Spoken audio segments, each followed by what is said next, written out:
नमस्कार. पितृपक्षबद्दल माहिती अದ. पितृपक्षबद्दल माहिती अದ. ಈ ಪಿತೃಪಕ್ಷ ಶುರುವಾಗ್ತಾ ಆಗ್ತದೆ ಈ ವರ್ಷ 7 ಸೆಪ್ಟೆಂಬರ್ 2025 ಸಮಾಪ್ತಿ ಆಗ್ತದೆ 21 ಸೆಪ್ಟೆಂಬರ್ 2025. ನಿಮ್ಮ ಹಿರಿಯರು ಯಾವ ತಿಥಿಗೆ ತಿರ್ಕೊಂಡಿರು ಆ ತಿಥಿಗೆ ನೀವು ಶ್ರಾದ್ದ ಪಿಂಡದಾನ ಮಾಡೋದಿರ್ತದೆ.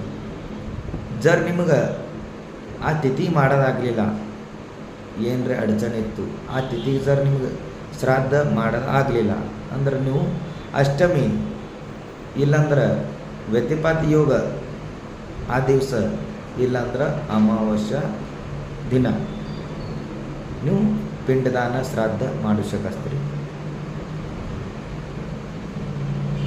ಇದು 15 ದಿನದಾಗ ಪೂರ್ಣಿಮಾ ಟು ಅಮಾವಾಸ್ಯ ಈ 15 ದಿನದಾಗ ಪಿತೃಪಕ್ಷದಾಗ ಯಾವಾಗ ಭೀ ಶುಭ ಕಾರ್ಯ ಮಾಡೋದಿರಲ್ಲ, ಯಾವಾಗ ಭೀ ಶುಭ ಕಾರ್ಯ ಮಾಡೋದಿರಲ್ಲ. ಪಿಂಡದಾನ ಮಾಡೋ ಮುಂದೆ ಶ್ರಾದ್ದ ಮಾಡೋ ಮುಂದೆ ನಮ್ಮದು ಪೂಜೆ ಕುಂದ್ರ ದಿಶಾ ಏನಪ್ಪ ಅಂದ್ರೆ ದಕ್ಷಿಣ ದಿಶಾಕ ಮೋತಿ ಮಾಡಿ ಪೂಜೆ ಕುಂದ್ರದು. ಪಿಂಡದಾನ ಮಾಡೋದಾಗನ ಶ್ರಾದ್ದ ಮಾಡೋದಾಗನ ನಿಮ್ಮ ಪಿತೃ ಹೆಸರಲ್ಲಿ ನೀವು ಏನು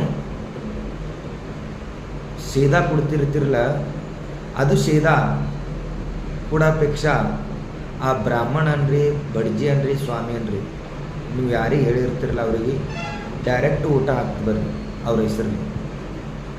ಶೇದ ಕೊಡ್ತೀರಿ, ಇಟ್ಟಿಟ್ಟು ಕೊಡ್ತೀರಿ, ಅದು ಏನು ಉಪಯೋಗ ಆಗಂಗಿಲ್ಲ. ಅದು ಶಕ್ಯತೋ ನೀವು ಊಟ ಯಾರಿಗೆ ವಿಧಿ ಮಾಡ್ಲಿಕ್ಕೆ ಹೇಳಿರ್ತಿರಲ್ಲ ಅವ್ರಿಗೆ ನೀವು ಊಟ ಮಾಡ್ಲಿಕ್ಕೆ ಹಚ್ಚಿರಿ, ಮನ್ಯಾಗ ಅವ್ರಿಗೆ ಊಟ ಮಾಡಿಸೋದು ಅವ್ರಿಗೆ. ಮತ್ತು ದಕ್ಷಿಣ ದಿಶಾ ನಿಂತೆ ಪಿತೃಗಳು ಬರ್ತಿರ್ತಾರೆ, ನಮ್ಮದು ಇವರು ಶ್ರಾದ್ದ ಮಾಡಿರಂಗಿಲ್ಲ, ಪಿಂಡದಾನ ಮಾಡಿರಂಗಿಲ್ಲ, ಅದನ್ನು ಹೊರಟಕ್ಕೆ ನೀವು ಅವ್ರ ಶ್ರಾದ್ದ ಪಿಂಡದಾನ ಮಾಡೋದು.